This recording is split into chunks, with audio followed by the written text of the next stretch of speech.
BNP ব্যর্থ। BNP জনগণ থেকে বিচ্ছিন্ন হয়ে গেল। বিএনপি আওয়ামী লীগের পথেই হাঁটলো। শুধু আওয়ামী লীগের পথে হাঁটছে বা জনগণ থেকে বিচ্ছিন্ন হয়ে যাচ্ছে এরকম না, প্রকাশ্যে আওয়ামী লীগের পক্ষে অবস্থান নিয়েছে। একদিকে আওয়ামী লীগের মধ্যে যারা হত্যা মামলার আসামি তাদেরকে বিএনপিতে প্রশ্রয় দিচ্ছে এবং আওয়ামী লীগ নেতাদের বা আওয়ামী লীগের লোকজনকে সাথে নিয়ে বিএনপি চাঁদাবাজি করছে। এই মির্জা ফখরুলের মতো মির্জাফররা আবার ভারতের হাতে তুলে দিচ্ছে। কত বড় দুঃসাহস, কত নির্লজ্জ, কত বেহায়া একটা চরিত্রহীন একটা ব্যক্তি হতে পারে এই মির্জা ফখরুল।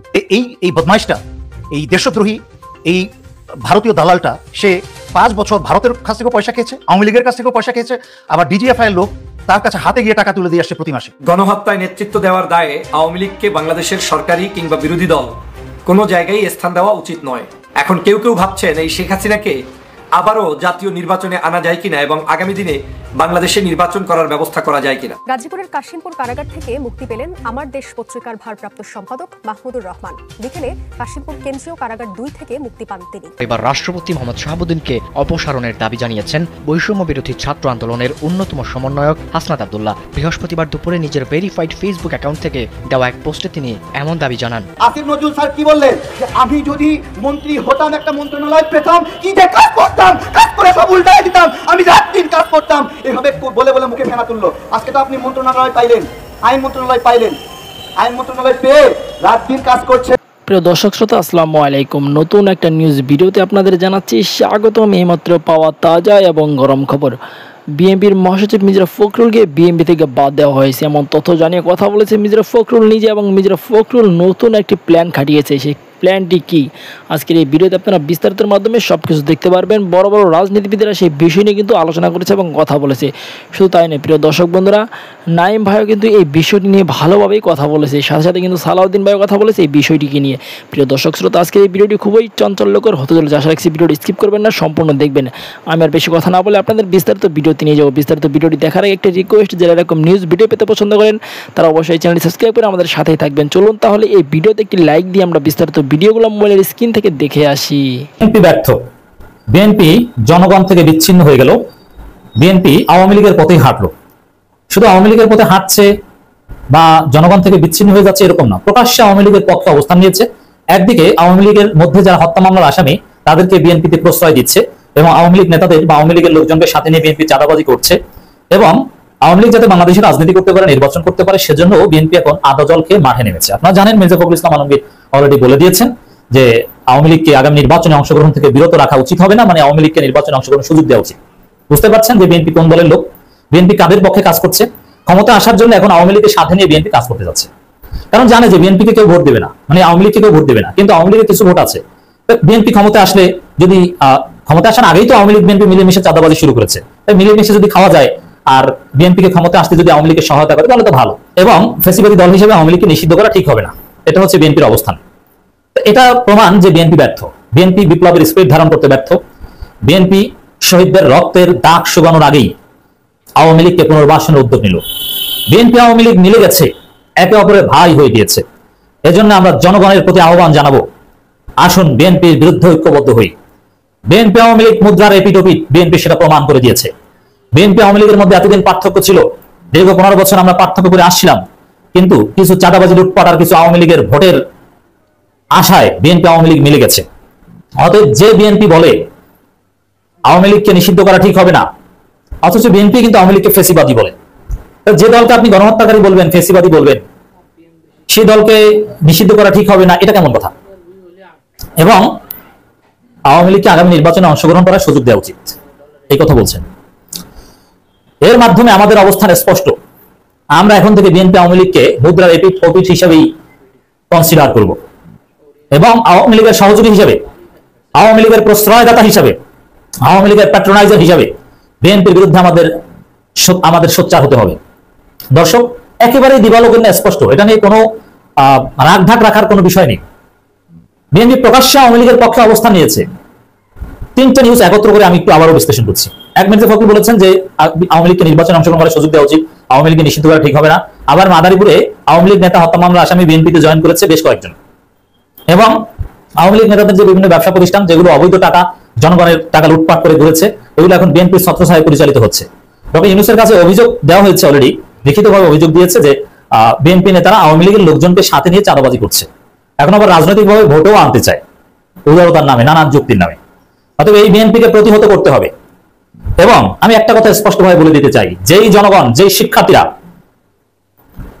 ছাত্রলীগকে, আওয়ামী লীগকে পিটিয়ে ক্যাম্পাস ছাড়া করতে পেরেছে, মাঠ ছাড়া করতে পেরেছে, বিএনপিকে পরাজিত করতে তার অর্ধেকও কষ্ট হবে না। বিএনপি তো কিছুই না আওয়ামী লীগের তুলনায়, শক্তির তুলনায়, মাসেলস পাওয়ারের তুলনায়। এসব সন্ত্রাসীদের জায়গা বাংলাদেশে হবে না। স্পষ্ট করে বিএনপিকে একথা জনগণ জানিয়ে দিতে চায়। দর্শক, বিএনপির অবস্থা আওয়ামী লীগের মতো হচ্ছে, এতে কোনো সন্দেহ নাই। তবে এই পথ থেকে উত্তরণের একটা পদ্ধতি আমি আলোচনা শেষের অংশে বলবো। এবং দেখেন, এই মির্জা ফখরুল ইসলাম আলমগীর বলছেন, কি বলছেন? তিনি বলছেন ভারতের সাথে বিএনপির সম্পর্কের বরফ বলেছে, অথচ ডক্টর ইউনূসের সাথে কিংবা জনগণের সাথে ভারতের সাথে বাংলাদেশের জনগণের সম্পর্কের বরফ বলেনি, বিএনপির সাথে বরফ বলে গিয়েছে। এবং তার সাথে সাথে ছাত্রদল শিবিরের বিরুদ্ধে মাঠে নেমেছে, শিবিরকে ছাত্রদল নিষিদ্ধ বলেছে। মানে ভারতের ফাঁদে বিএনপি পা দিয়েছে। আমরা মনে করি ভারতের ফাঁদে বিএনপি পা দিয়েই মির্জা ফখরুল ইসলাম আলমগীর বলছেন যে আওয়ামী লীগকে নিষিদ্ধ করা ঠিক হবে না, তাদেরকে আগামী নির্বাচনে অংশগ্রহণ করার সুযোগ দিতে হবে। অতএব ভারতের কোন দালালদের স্থান বাংলাদেশে হবে না, আমরা সাফ জানিয়ে দিতে চাই। তবে একটা পথ তারেক রহমানের জন্য আছে, অনতিবিলম্বে মির্জা ফখরুল ইসলাম আলমগীরকে মহাসচিবের পদ থেকে সরিয়ে দিন। আপনাদের বাঁচার রাস্তা এটাই।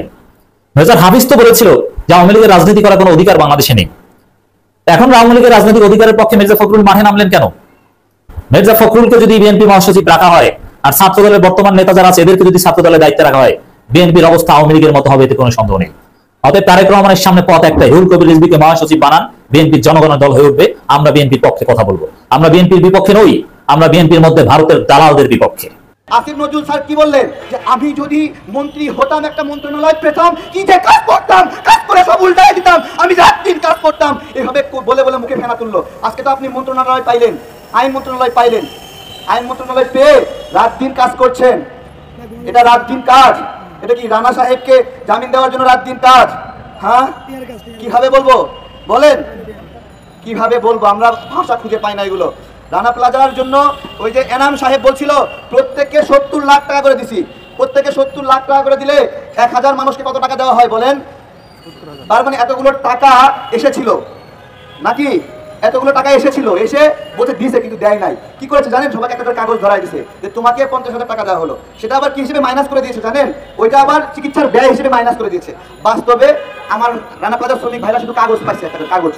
ঠিক আছে, এখন বিষয় হলো শেখ হাসিনার পিরিয়ড চলে গেছে, এখন রানা প্লাজার এই মানে যেই বিচারে যে অবস্থা, এটা তো অন্তর্বর্তীকালীন সরকার আছে। এই সরকার তো আমাদেরই সরকার বলে আমরা দাবি করেছি, এখন তো আমাদের সরকার আমাদের কথাই শুনছে না। আমরা তো বেকায়দায় পড়ে গেছি, আসলে খুবই বেকায়দায় পড়ে গেছি। কি করবো এখন বলেন? আপনারাই বলেন কি করা উচিত। আমরা তো আসিফ নজরুল স্যারকে ভালোবাসতেই চাই, কিন্তু এখনো সচিবালয়গুলোতে শেখ মুজিবের ছবিগুলো রয়েছে। আমরা ভালোবাসি কিভাবে বলেন? শেখ হাসিনা গণহত্যায় অভিযুক্ত, শেখ মুজিবুর রহমান উনি কি গণহত্যায় অভিযুক্ত না? উনি কি রক্ষী বাহিনী দিয়ে 32,000 মানুষকে হত্যা করেন নাই? তাহলে ওনাকে জাতির পিতা বানাইছে শেখ হাসিনা, শেখ হাসিনা তো বানাবে, খুবই স্বাভাবিক বিষয়। তার তো বানানোরই কথা, তার বাপকে সে সবার বাপ বানাবে, এটা তো খুবই স্বাভাবিক। কিন্তু আমরাও কি তাকে বাপ বানায় ফেললাম? বলেন, কোন গণশুনানির মধ্য দিয়ে উনি সবার বাবা হয়ে গেলেন বলেন? এগুলো কিভাবে বলবো? এগুলো চলছে আমাদের।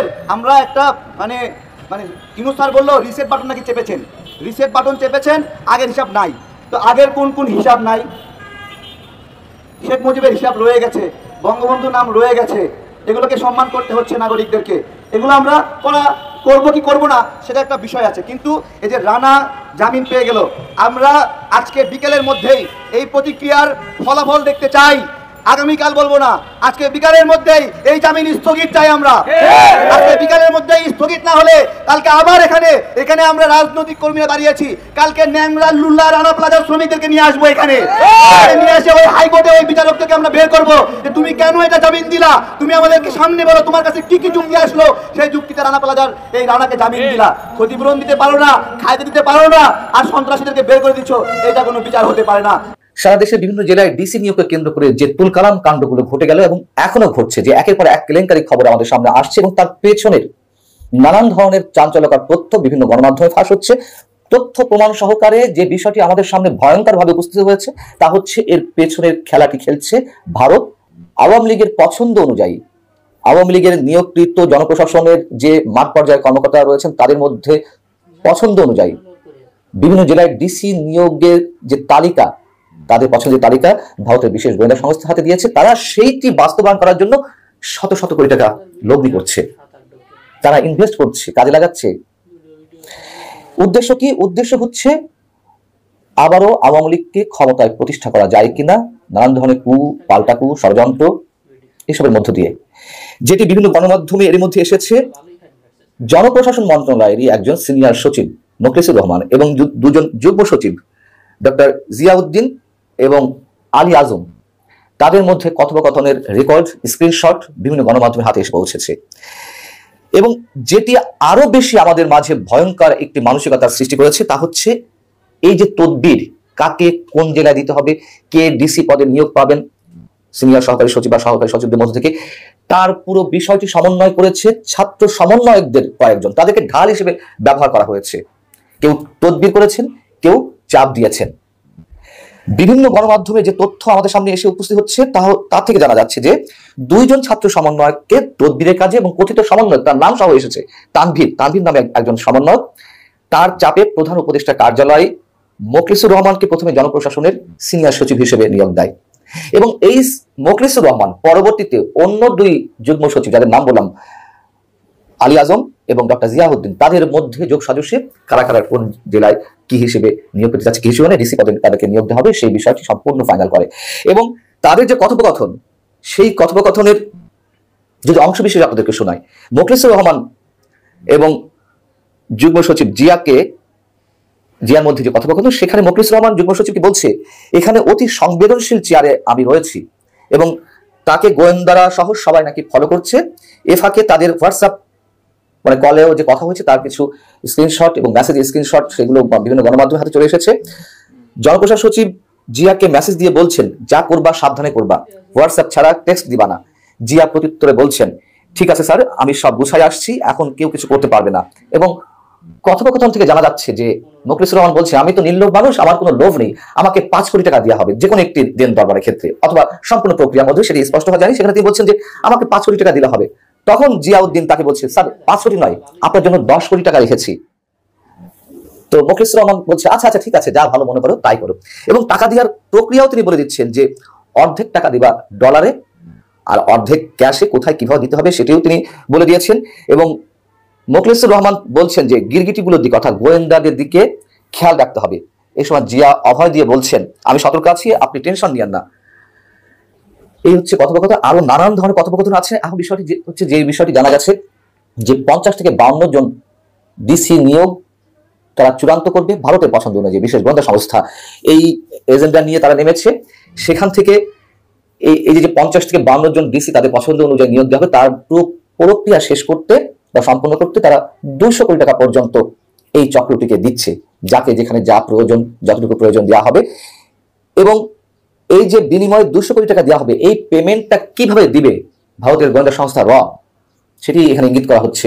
সে বিষয়ে জিয়াউদ্দিন এবং মোখলেসুর রহমানের সঙ্গে মধ্যে কথা হয়, তারা এই টাকাটি সিঙ্গাপুরে দিবে নাকি থাইল্যান্ডে দিবে, এই বিষয়ে মোখলেসুর রহমানের পরামর্শ চেয়েছিলেন জিয়া। তো মোখলেসুর রহমান এই বিষয়ে জিয়া এবং আজমকে ঠিক করতে বলেন, আরেক যে যুগ্ম সচিব, তারা বলেন যে তোমরা এই বিষয়ে ফয়সালা করো বা সিদ্ধান্ত নাও, আর সাবধান থেকো, ডিরেক্ট কোনো কল দিবে না, ফোনে যা করবা হোয়াটসঅ্যাপে দিবা, হোয়াটসঅ্যাপে মেসেজ করবা, এই ধরনের কথাবার্তা তাদের মধ্যে বলতে শোনা যাচ্ছে। এবং সচিব মোখলেসুর রহমান অগ্রিম 5 কোটি দাবি করার পাশাপাশি ডিসি লিস্ট গোপনে তাকে নিয়ে যেতে বলেন। একই সঙ্গে তিনি এই কথাও বলেন যে যারা রয়েছেন বিদ্রোহ করতে পারেন, অর্থাৎ ডিসি পদে যাদের নাম না থাকলে তারা বিভিন্ন ধরনের সমস্যার সৃষ্টি করতে পারে, বিভিন্ন ধরনের ঝামেলা তৈরি করতে পারে, এই ধরনের ব্যক্তিদের যেন অবশ্যই ডিসি পদে রাখা হয় বা সুপারিশ করা হয় এবং গুরুত্বপূর্ণ জেলাগুলোতে তাদের ডিসি পদে বসানো হয়। এই যে দীর্ঘ আলাপচারিতা, সেই আলাপচারিতা থেকে জানা গেছে যে গোপনে কোনো একদিন ভোরে তার সঙ্গে যোগাযোগ করতে বলা হয় এবং 9 ও 10 সেপ্টেম্বরে জিও করার গ্যারান্টির বিষয়টি উঠে আসে এবং এর আগে অবশ্যই পেমেন্ট ক্লিয়ার করার কথা বলা হয়। আমরা গত 10 সেপ্টেম্বরের কথা জানি, একজন যুগ্ম সচিবের রুমে সচিবালয়ে যে হট্টগোল, হাতাহাতি, মারামারি ঘটনা ঘটেছিল, সেই ঘটনায় এই ডিসি পদে নিয়োগ করাকে কেন্দ্র করে সেই ঘটনায় 17 জন কর্মকর্তাকে শাস্তির আওতায় আনা হয়েছে। কাউকে গুরুদণ্ড দেওয়া হয়েছে, কাউকে লঘুদণ্ড দেওয়া হয়েছে। এবং আমরা 2-3 দিন আগে সংবাদ সম্মেলন করতে দেখলাম এই বিষয়ে যাদের বিরুদ্ধে শাস্তিমূলক ব্যবস্থার কথা জানানো হচ্ছে যে সংবাদ সম্মেলনে, সেই সংবাদ সম্মেলনটি করলেন এই মোখলেসুর রহমান। এবং এর সঙ্গে আমাদের অত্যন্ত কষ্টের সঙ্গে বলতে হচ্ছে যে আলী ইমাম মজুমদারের নামটিও এসছে। কি কারণে? লেনদেন না, মানে তিনি একজন অভিজ্ঞ মন্ত্রিপরিষদ সচিব সাবেক, তাকে ঘিরেও নানান ধরনের কথা উঠছে যে তিনি আসলে কিভাবে মেনটেন করছেন, এগুলো কিভাবে নিয়ন্ত্রণ করছেন, তিনি তো সবকিছু হসপাস করে দিচ্ছেন, এই ধরনের নানান মন্তব্য উঠে আসতে শুরু করেছে। এবং গভীর যে ষড়যন্ত্র চলছে সেটি নিয়ে তো আর কারণ দ্বিমত থাকার কথা নয়। নিশ্চয়ই ভারত খেলবে। সমন্বয়ক, এই মুহূর্তে সমন্বয়ক পরিচয়টা অনেক জায়গায় সম্মানের, আবার অনেক জায়গায় বিষয়টা হজমেরও না।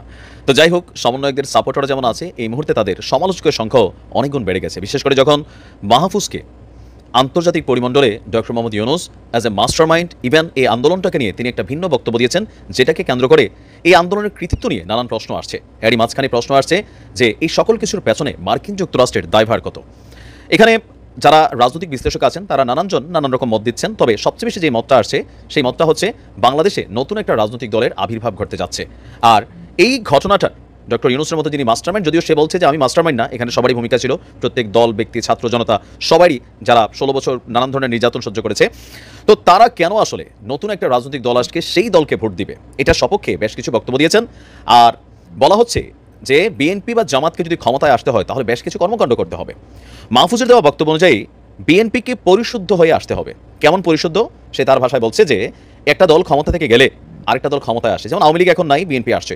বাংলাদেশের বিভিন্ন জায়গায় ইতিমধ্যে বিএনপির বেশ কিছু কর্মকাণ্ড বিতর্কিত হয়েছে, যদিও দলের পক্ষ থেকে সর্বোচ্চ যিনি কমান্ডিংয়ে আছেন তারেক রহমান, মির্জা ফখরুল ইসলাম বা রিজভী সাহেবরা এগুলোর ব্যাপারে আপনার অনেকে বহিষ্কার করেছেন। অনেকে বাংলাদেশের ইতিহাসে প্রথমবারের মতন দেখেছি দলের পক্ষ থেকে নিজের দলের কর্মীদের বিরুদ্ধে মামলাও করছেন, কিন্তু তারপরেও এই বিষয়গুলো স্বাভাবিক হচ্ছে না। এতে করে মাহফুজ মনে করছেন যে দুই একজন মানুষ পরিশুদ্ধ হলে হবে না, পুরো দলটাকে পরিশুদ্ধ করতে হবে। যে একটা সরকার বিদায় হলো, আমরা আবার বসবো, বিভিন্ন জায়গায় চাঁদাবাজি, টেন্ডারবাজি, দখলদারিত্ব, প্রশাসন থেকে শুরু করে একদম ল বা গ্রাসরুট লেভেল পর্যন্ত যে পরিবর্তনগুলো, সেগুলো বিএনপিকে করতে হবে। মানুষ কেন তৃতীয় শক্তিকে ভোট দেবে? কারণ জনগণের একটা বিরাট অংশ এই দৃশ্যপটকে দেখতে চায় না, এই কথা কিন্তু সত্য। আবার বিএনপি থেকে আওয়ামী লীগের ঠিক একই দৃশ্য, এগুলোতে আমরা কিন্তু বিরক্ত। তবে জামাতের ব্যাপারে কথাটা কি? জামাতের এবার কিন্তু একটা টার্নিং পয়েন্ট আইনা ফালাচ্ছে আপনার এই সমন্বয়কটা। জামাতকে ঐতিহাসিক দায়ভার কোনটা? 1971 সালে জামাতের যে ভূমিকা, এটা সম্পর্কে পজিটিভ কথা বলার মতন আসলে কোনো কারণই নাই, কারণ ওই মুহূর্তে তাদের অবস্থানটা ছিল বিতর্কিত। আর সেটা নিয়ে আনুষ্ঠানিকভাবে জামাত আজকের দিন পর্যন্ত রাষ্ট্রের কাছে বা জনগণের কাছে ক্ষমা প্রার্থনা করেনি।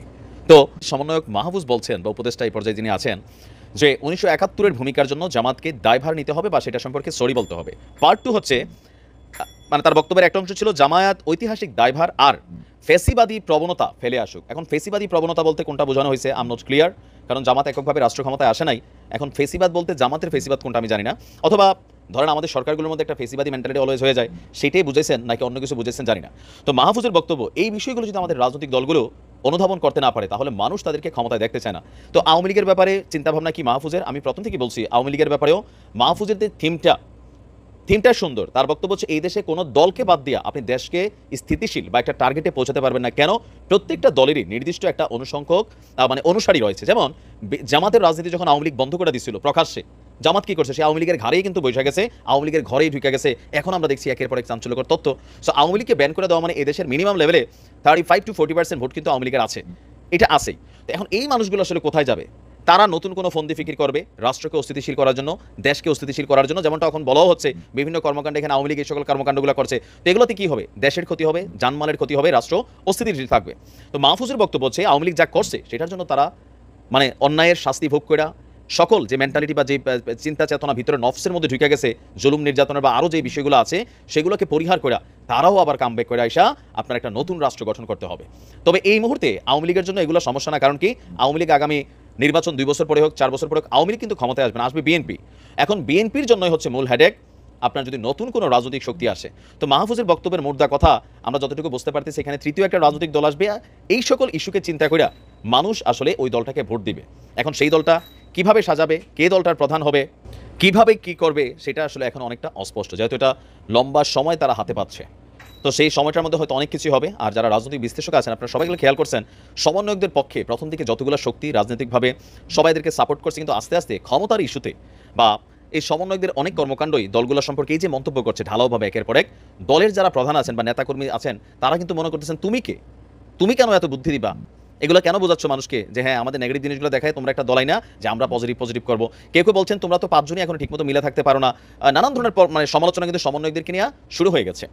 তো সেই জায়গা থেকে নতুন একটা রাজনৈতিক দল করে বাংলাদেশের প্রেক্ষাপটে ক্ষমতায় যাওয়া বা মাঠে টিকে থাকা, এতক্ষণ আপনি সাধারণ ছাত্র যে আপনি রাজনৈতিক দল গঠন করবেন, রাজনীতির মোকাবেলা রাজনীতি দিয়ে হবে, সেখানে নানান ঘটনা ঘটবে, তো সেটার সাথে আর জনগণকে কানেক্ট করা কিন্তু সোজা হবে না। কারণ এখনই যাদেরকে আমরা দেখছি সেই আন্দোলনের সময় তারা কিন্তু এখন ডিভাইডেশন, বিএনপির যারা আসিল তারা বিএনপিতে চলে গেছে, জামাতের তারা জামাতে চলে যাচ্ছে, গণ অধিকার তারা চলে যাচ্ছে, জাতীয় পার্টি তারা চলে যাচ্ছে, আওয়ামী লীগ তো নাই। তাহলে মূল সংখ্যাটা কতজন? বিভিন্ন বলছেন যে এখন ডাক দিলে নাকি 1000 মানুষও তারা পাবে না। তো কোনো এক প্রয়োজনে হয়তো বোঝা যাবে আর কি আসলে তাদের শক্তিটা কতটুকু আছে। তো আপনি কি মনে করেন যে তৃতীয় শক্তি আসলে টিকবে নাকি টিকবে না? রাজনীতি এমন একটা জিনিস যে ক্ষমতার জন্য মানুষ ধর্ম সুদের ব্যবসার সাথে মিলে যায়, আবার সুদের ব্যবসায়ীরা ধর্ম ব্যবসায়ীদের সাথে মিলে যায়। ক্ষমতা এমন একটি জিনিস, কখন যে কে কার সাথে কখন কিভাবে ক্ষমতার জন্য মিলে যায় এটি বোঝা খুবই কঠিন। যেমন আজকের প্রেক্ষাপটে, বাংলাদেশের প্রেক্ষাপটে আমাদের মহাজন সুদখোর ইউনূস তার ক্ষমতাকে দীর্ঘায়িত করার জন্য জামাত এবং শিবিরকে পেট্রোনাইজ করতেছে। আবার জামাত শিবির তারা ক্ষমতায় আসার জন্য এবং ক্ষমতায় থাকার জন্য ডক্টর ইউনূসকে পেট্রোনাইজ করে এগিয়ে যাচ্ছে। সো এই হচ্ছে আমাদের রাজনীতি বা ক্ষমতার যারা আসতে চায় তাদের চরিত্র। আর সেই চরিত্রের ক্ষেত্রে যদি জামাত শিবির বলেন তাহলে তার কোনো তুলনাই নেই। আসুন তাহলে আমরা জামাত শিবিরের একটু চরিত্র সম্পর্কে একটু বিশ্লেষণ করি, তাদের চারিত্রিক বৈশিষ্ট্যটা কি। তারা বাংলাদেশে, আমি সাধারণত বলে থাকি, বাংলাদেশে একজন বা আমাদের মুসলিমের রীতিতে একজন মুনাফেককে আপনি মুনাফেকই বলতে পারেন, বা শিবিরের ক্ষেত্রে এটি প্রযোজ্য, তাদেরকে আপনি ডবল মুনাফেক বলতে পারেন। তাদের চরিত্র বৈশিষ্ট্যটা বিরল প্রজাতির একটা বৈশিষ্ট্য।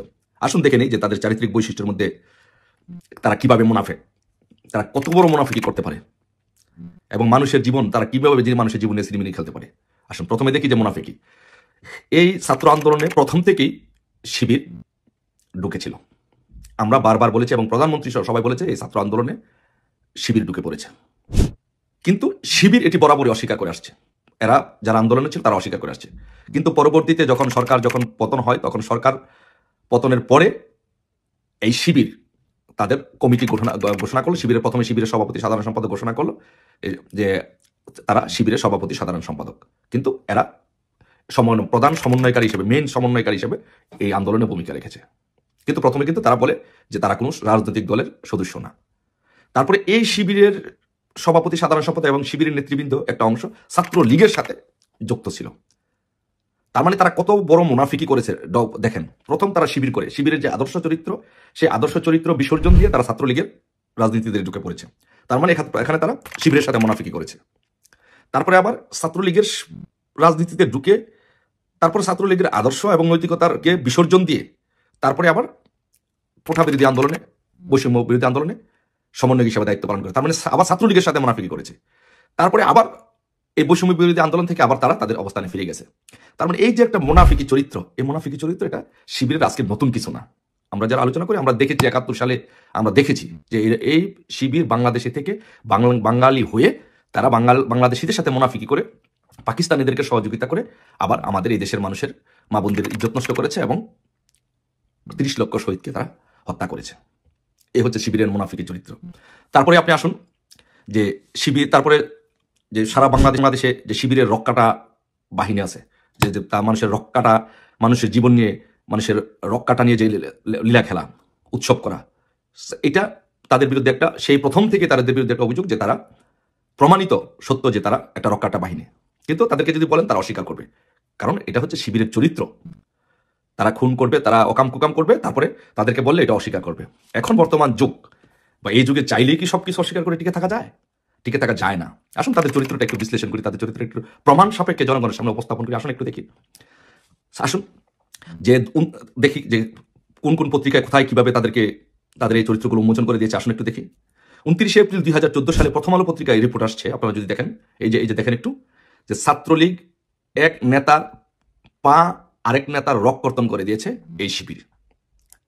দেখেছেন, এক নেতার পা কেটেছে, আরেক নেতার রক কর্তন করে দিয়েছে। এই যে দেখেন কততে 2014 সালের 29 এপ্রিল। এই হচ্ছে শিবির, রকাটা শিবির। তারপরে আরেকটি প্রমাণ দেখেন, এই যে সিলেটের সাংবাদিককে রক কেটে হত্যার হুমকি জামাত শিবিরের। সিলেট প্রতিদিন 27 ডিসেম্বর 2023। সাংবাদিকরাও কিন্তু হাই পায় না। এই শিবির যে শুধু ছাত্রলীগের রকই কাটে তা না, শিবির না হচ্ছে একটা রক কাটা বাহিনী, এই যে কারো রক কেটে দিতে পারে। তারপরে আরেকটি প্রমাণ দেখেন, এই যে দেখেন কক্সবাজারের ছাত্রলীগ নেতার রক কেটে দিল শিবির নেতা। কিসে আসছে? আরটিভিতে 25 সেপ্টেম্বর 2020। সো এখন কি অস্বীকার করবেন? অস্বীকার করার কোনো সুযোগ আছে যে আপনার রক কাটা বাহিনী না? তারপরে আরেকটি প্রমাণ দেখেন, লক্ষ্মীপুরে আওয়ামী লীগ নেতার রক কেটে দিয়েছে শিবির। এই যে এটা হচ্ছে bdnews24.com 31 অক্টোবর 2013। এই হচ্ছে শিবিরের রক কাটা বাহিনীদের চরিত্র। তারপরে আরেকটাতে আসেন, দেখেন যে নাটুরে আওয়ামী লীগ নেতার রক কেটে হত্যা। নাটুরে একজন আওয়ামী লীগ নেতাকে রক কেটে তাকে হত্যা করা হয়েছে। এটা আসছে 14 সেপ্টেম্বর 2023 কালের কণ্ঠে। এই হচ্ছে শিবির। তারপরে দেখেন রাজশাহীতে 8 জনের রক কেটেছে শিবির। রাজশাহীতে 8 জনের রক কেটেছে শিবির। কিসে আসছে? 28 আগস্ট 2013 প্রথম আলো পত্রিকাতে আসছে যে তারা 2013 সালের 28 অক্টোবরে প্রথম আলো পত্রিকাতে আসছে যে রাজশাহীতে 8 জনের রক কেটে দিয়েছে শিবির। এই যে দেখেন প্রমাণ দেখেন। তারপরে কি আপনারা অস্বীকার করবেন? তারপরে আসছে আপনার বগুড়ায় ছাত্রলীগ নেতার রক কেটেছে শিবির, bdnews24.com 31 অক্টোবর 2013। আপনি কত প্রমাণ চান? কত প্রমাণ চান? এই যে দেখেন প্রমাণ। আপনাদের চরিত্র এই দেশবাসী জানে যে শিবির একটা রক কাটা বাহিনী। তারপরে আপনি দেখেন যে আবার প্রথম আলোতে আসছে 10 অক্টোবর 2013 সালে ছাত্রলীগ নেতার রক এবং যুবলীগ নেতার কবজি কর্তন। আবার রকের পাশাপাশি কবজিও কাটে এখন। কিসে আসছে? প্রথম আলোতে আসছে। এই হচ্ছে তাদের রক কাটা বাহিনীর চরিত্র। তারপরে বিবিসির একটা রিপোর্ট আসছে দেখেন 24 জানুয়ারি 2013 পুলিশের উপরে জামাত শিবিরের হামলা ও ভাঙচুর। শুধু যে মানুষের উপরে করে তা না, তার আইন শৃঙ্খলা রক্ষাকারী বাহিনীরও, তাদের কাছ থেকে কেউ রক্ষা পাবে না। যেমন 71 রক্ষা পায়নি, তাদের কাছ থেকে কেউ রক্ষা পাবে না। তারপরে risingpd.com একটি রিপোর্ট করেছে 2013 সালের 7 ফেব্রুয়ারিতে যে ছাত্রলীগ নেতা ফারুককে খুন করে ম্যানহোলের ভিতরে ফেলে রাখা হয়েছে। চিন্তা করেন কত বড় জানোয়ার, কত বড় নির্মম পাষণ্ড এই রক কাটা বাহিনী। ছাত্রলীগ নেতা ফারুককে খুন করে ম্যানহোলের ভিতরে দিয়ে দেওয়া হয়েছে, তার লাশটা গুম করে ফেলা হয়েছে। এই হচ্ছে শিবির। তারপরে প্রথম আলোতে 12 সেপ্টেম্বর 2013 আরেকটি রিপোর্ট হয়েছে যে রাজনীতির নামে কেন এই বর্বরতা, শিবিরের রক কাটা। এই যে শিবিরের রক কাটা নিয়ে সবাই কনসার্ন, প্রথম আলো পত্রিকা কনসার্ন, আমরা কনসার্ন, এদেশের জনগণ কনসার্ন। তারপরে দেখেন আরেকটি রিপোর্ট আসছে যে সিলেটের শিবিরের হামলায় ছাত্রদল কর্মী নিহত, প্রথম আলো। তো শুধু যে আমরা যে শুধু অভিযোগ করি রাজনৈতিক দল হিসাবে তা না, এই বাংলাদেশের প্রত্যেকটি রাজনৈতিক সংগঠন, এই বাংলাদেশের জনগণ সবাই জানে যে শিবির হচ্ছে একটা মুনাফেক সংগঠন এবং শিবির হচ্ছে একটা রক কাটা বাহিনী। তো তাই আমি প্রথমেই বলেছি যে রাজনীতিতে কখন যে কে কার সাথে মিশে যায়। এই মহাজন ইনুস, 70 মহাজন ইনুস আজকে বাংলাদেশের রাজনীতিটাকে ধ্বংস করে দিয়ে তার প্ল্যান ABCD এই প্ল্যানের অংশ হিসাবে এই ইনুস এখন আওয়ামী লীগকে মাইনাস করে, বিএনপিকে মাইনাস করে জামাত এবং শিবিরকে নিয়ে খেলতেছে, জামাত এবং শিবিরকে সামনে নিয়ে আসার চেষ্টা করতেছে এবং ইসলামিক দলগুলোকে সামনে নিয়ে আসার চেষ্টা করতেছে। এর কারণ আমি অন্য একটা এপিসোডে বলেছি, তারপরে আবার ছোট করে আপনাদেরকে বলি। এর কারণ কি জানেন? এর কারণটা হচ্ছে শুনেন, যে বেসিক্যালি যে ডক্টর মহাজন সৎখর ইনুস বাংলাদেশে যুক্তরাষ্ট্রকে নিয়ে আসতে চায় সেন্ট মার্টিন অথবা একটা সুইটেবল জায়গা, একটা মিলিটারি বেজের জন্য জায়গা দেওয়ার জন্য, আর যেই শর্তে যুক্তরাষ্ট্র তাকে ক্ষমতায় বসিয়েছে।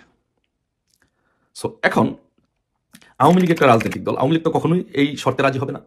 বিএনপি যদি রাজি হয় তাহলে বিএনপিও একটা রাজনৈতিকভাবে একটা চাপে পড়বে, বিএনপি এই কাজ কখনোই করতে পারবে না। তো যার জন্য এখন জামাতকে পেট্রোনাইজ করতেছে, শিবিরকে পেট্রোনাইজ করতেছে এবং ইসলামিক দলগুলোকে পেট্রোনাইজ করতেছে। এর উদ্দেশ্যটা কি শুনেন? এর উদ্দেশ্যটা হলো যে আফগানিস্তান মডেল অথবা ইরাক মডেল, যে বেসিক্যালি আফগানিস্তান মডেলটা কি আপনাদেরকে একটু বলি। যে বেসিক্যালি এখানে যদি জামাতকে দিয়ে, শিবিরকে দিয়ে এবং ইসলামী দলগুলোকে দিয়ে একটি ইসলামিক সরকার গঠন করাতে পারে, একটি জঙ্গি তৎপরতা এখানে বৃদ্ধি করতে পারে সারা বাংলাদেশে, তখন এই রাষ্ট্রটা আফগানিস্তানের মতো একটি তালেবানি রাষ্ট্র বা জঙ্গি রাষ্ট্র হিসেবে পরিণত হবে। সো তখন যুক্তরাষ্ট্র এই জঙ্গি নিধনের জন্য, তালেবান নিধনের জন্য আফগানিস্তানের মতো এই দেশের শান্তি শৃঙ্খলার রক্ষার জন্য বা যে কোনো একটা পরিস্থিতি অ্যাটমসফিয়ার ক্রিয়েট করে এখানে এসে একটি মিলিটারি বেস তৈরি করবে। সো এই হচ্ছে ডক্টর ইউনূসের অনেকগুলো প্ল্যানের মধ্যে একটা প্ল্যান। সো প্রিয় দেশবাসী, প্রিয় ছাত্র জনতা, আপনাদের কাছে এই বিচারের ভার ছেড়ে দিলাম।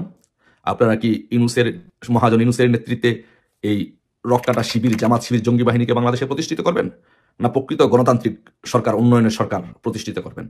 আর সেটাই যদি করতে চান, আপনারা যদি মেট্রো রেল, পদ্মা সেতু, পারমাণবিক তাপবিদ্যুৎ কেন্দ্র, কর্ণফুলী টানেলের মতো এরকম ক্রিয়েটিভ অসংখ্য জিনিস দেখতে চান, তাহলে আসুন সকলে ঐক্যবদ্ধভাবে তাদেরকে এই দুষ্কৃতিকারীদেরকে হটিয়ে আমরা আমাদের সরকার, আমাদের গণমানুষের সরকার, জনগণের সরকার, দেশরত্ন শেখ হাসিনা সরকারকে আবারও পুনর্বহাল করি। সেই প্রত্যাশা ব্যক্ত করে সবাইকে প্রিয় দেশবাসী, শুরু থেকে শেষ পর্যন্ত যারা এই ভিডিওটি দেখেছেন সকলকে জানাই অসংখ্য অসংখ্য ধন্যবাদ। যারা এরকম নিউজ ভিডিও পেতে পছন্দ করেন তারা অবশ্যই এই চ্যানেলটি সাবস্ক্রাইব করে পাশে থাকা বেল আইকনটি বাজিয়ে দিবেন। যারা এখন এই ভিডিওটি শেয়ার করেননি, এই ভিডিওটি দ্রুত শেয়ার করে সকলকে দেখার সুযোগ করে দিন। আজকের মতন এই পর্যন্ত দেখা হচ্ছে পরবর্তী কোনো ভিডিও নিয়ে ইনশাল্লাহ।